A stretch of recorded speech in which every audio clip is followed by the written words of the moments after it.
Hey guys, I'm Dov, and today I'm back with more Total War Warhammer 2 online action.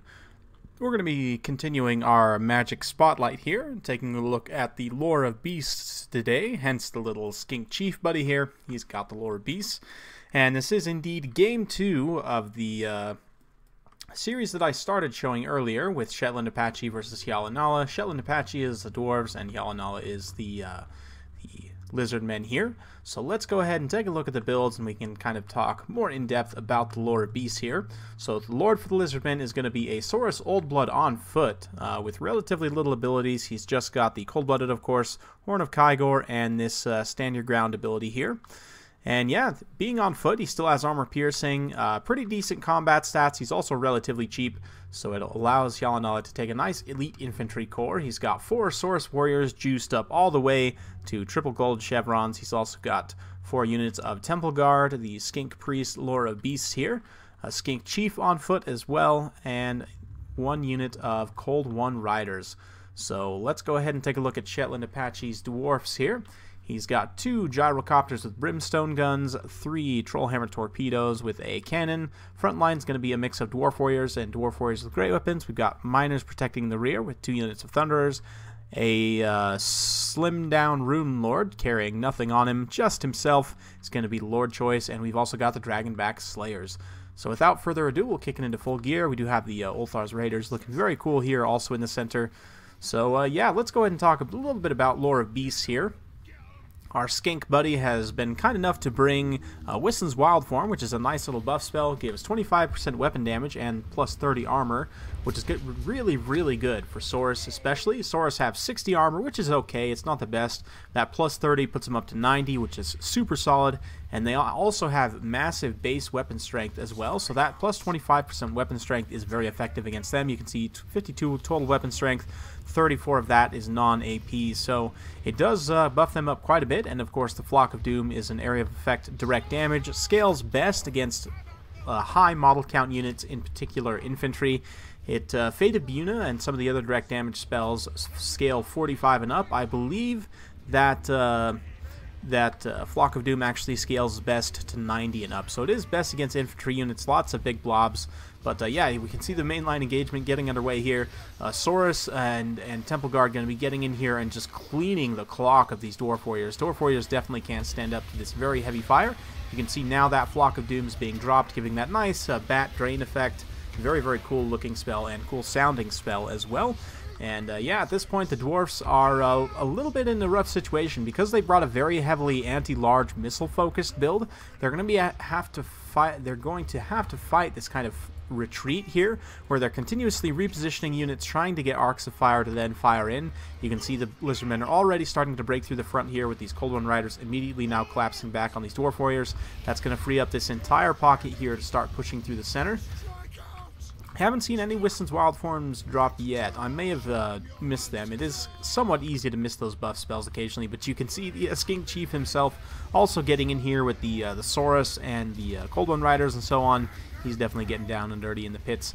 You can see the Lizardmen forces compromising the back line. Another really nice Flock of Doom catching these Slayers especially. Although dwarfs do have magic resistance, you know, especially tearing the health away of an unbreakable unit like these Slayers. It's going to be very powerful. So yeah, Saurus Warriors and Temple Guard just slugging their way through the pits here with the support of that magic can be particularly useful. That being said, the dwarfs have been able to do quite a bit of damage. Balance of power is still in the dwarfs' favor at this point just because they have so many missile units on the field, even though the situation looks pretty dicey.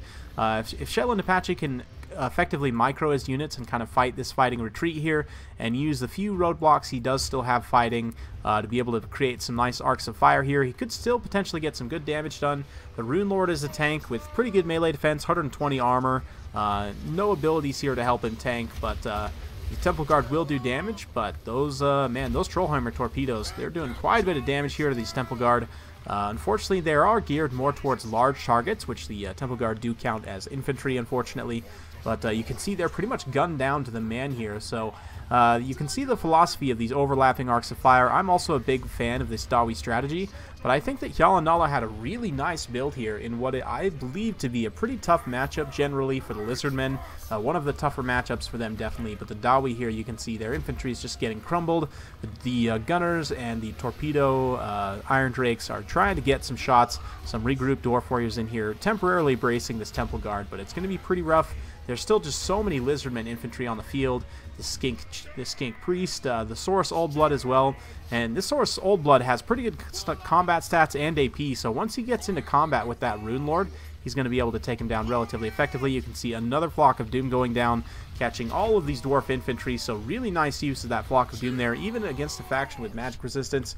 You know, anytime you can help pull away hit points there, especially in a late game grind like the Dwarf matchup often turns into, anytime you can help tear away those extra hit points, it's going to be very, very useful. So, yeah, you can see the Saurus Old Blood has now turned his attention over to the Rune Lord here. The Rune Lord's kind of getting pushed along by the Saurus. And here comes old Walmart Krokar here, the generic, you know, Kroger brand Krokar. So he's going to get in here and start giving the Rune Lord the business. And yeah, at this point, it's pretty much GG for the dwarfs. Their resolute leadership means they will hold out for another couple of minutes or so, but you can see the bounce power starting to shift more and more in the Lizardman's favor. You have the Skink Priest is pushing through with all these Saurus here. There's still this one group of Saurus that's almost completely healthy, even though the rest of the Lizardmen infantry are very, very tattered here. The fact that there's this very healthy group of Saurus warriors and the Lizardmen leadership is also perfectly intact here. Oh man, did you see that point blank torpedo to the face? Man, absolute savages, these Iron Drakes here, just firing in their torpedoes at point blank range, but fortunately it's not quite going to be enough. The Rune Lord is getting chased off now by the Skink Priest himself. With the leadership gone, the Skink Priest, I love that little Lopi run they have. It's absolutely adorable. He's going to get in here and give this Rune Lord the business. So yeah, at that, it is pretty much going to be Lizardman victory. Just basically a cleanup phase from here on out. Shell and Apache's doing a very good job of continuously trying to reposition. You can see he's got a nice gun line here, teeing off. Just got these Thunderers out and free. But unfortunately, just the infantry, the miners, and the Dwarf Warriors not able to hold up long enough to give these Iron Drakes and the Thunderers long enough to fire. So, unfortunate situation for the Dwarfs. A very nice build from the Lizardmen. We'll soak up some cinematic action as they try and get away from this late game engagement here. But unfortunately, their stunty little legs can only carry them so fast, and there's lots and lots of Lizardmen coming for them. So, it's a pretty terrifying scene, all things considered. So, yes, Lore of Beasts, I think, is it's one of the most widely available lores. I don't know that it's the best lore of Magic. It does have some nice, useful spells for particular situations, but not the best lore of Magic in the world. We'll kind of talk about things some more in the end screen as we kind of wrap things up here. So, yeah, very fun battle. Well played to both players, and for those of you who remember the first battle, this is from the same series, so this now brings the battle even, or the series rather, even to 1-1. We'll be showcasing the final act, the final game rather, of this series shortly. Features Metal Caster, so we'll be zooming in on Lore of Metal for that one. Before today, I wanted to focus on Lore of Beasts. In terms of the build here, you can see 144 kills, 62, 99, and 88. The Saurus with the chevrons are definitely legit. Temple Guard did all right, but the Saurus definitely outperformed them. 38 kills in the Old Blood himself, plus taking out the Rune Lord. For Shetland Apache, you can see his front line struggled heavily. His ranged units were able to get a lot of work done, but just not quite enough at the end of the day. Very, very close pitched battle, so let's go ahead and zoom in a little bit here on the Lore of Beasts and just kind of talk about some things as we head towards the end. So first off, Lore of Beasts is one of the most widely available lores of Magic. We've got the Wood Elves, who have access to Spell Singer Lore of Beasts, and Durthu, being the only legendary Lord caster in the game who has access to Lore of Beasts. Beastmen, of course, what do you know, have access to Lore of Beasts as well. Likewise, Britonia has access to Lore of Beasts. Let's see here. Lizardmen do with the Skink Priest, and the Empire, of course, with a special character, the Amber Wizard, who can actually take an Imperial Griffin. It's a special, neat little thing about him. I think that's pretty much it. So yeah, In terms of the rest of the spells for Lore of Beasts, we've got Wisdom's Wild Form and Flock of Doom we took a look at already.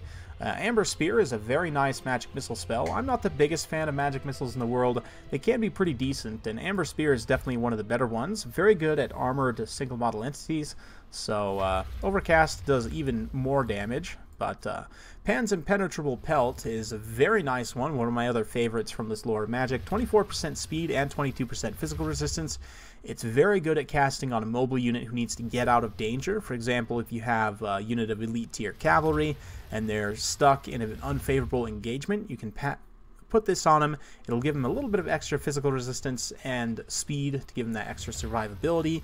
Let's see here. Curse of Anraher is a very strong debuff. Minus 24 melee attack, 24% speed, and 60 accuracy. You know, the accuracy debuffs, on paper, they work, but I've never actually seen them be wildly effective in game.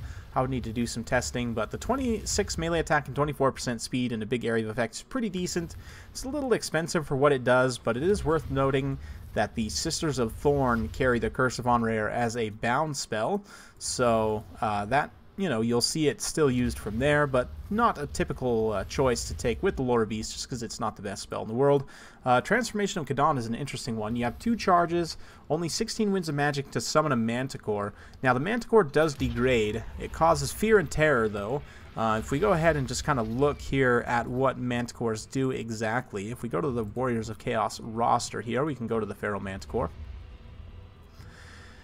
And it has the same stats, of course, though being a summoned unit, it does degenerate, but it has the Rampage trait, causes fear and terror, pretty mediocre combat stats at the end of the day, and only 45 armor. I'm a little bit underwhelmed with the Manticore as a monster. It just seems to have relatively poor weapon strength, not very good armor piercing values, and poor combat stats. So I'm a little bit not sold on Transformation of Kadon as a spell. It's decent. It's not the best. But in general, that kind of sums up the Lore of Beasts. It's pretty good. It has some really nice spells, particularly Flock of Doom. You know, when you get a big, nice, juicy blob, you can tear away a lot of hit points and generate a ton of value from there. A lot of the other spells, though, are a little bit iffy on their value proposition. Unless Manticores get buffed in a subsequent patch, I would say Transformation of Kadon's probably not worth it. The Lore attribute, which we didn't touch on, is just similar to the Lore of Death. Just gives you an increase in power reserve and recharge rate, so it gives you additional winds of magic. It's yeah, a nice little touch. A little bit boring, some might say, but more winds of magic is always welcome. And that's pretty much it for the Lore of Beasts. So let me know your guys' thoughts in the comments down below. Hope you guys enjoyed watching. If you like this kind of content, be sure to like and subscribe and hit that bell notification button so you're notified anytime I upload a new video or start streaming. Yeah, thanks again for watching, and we'll see you next time.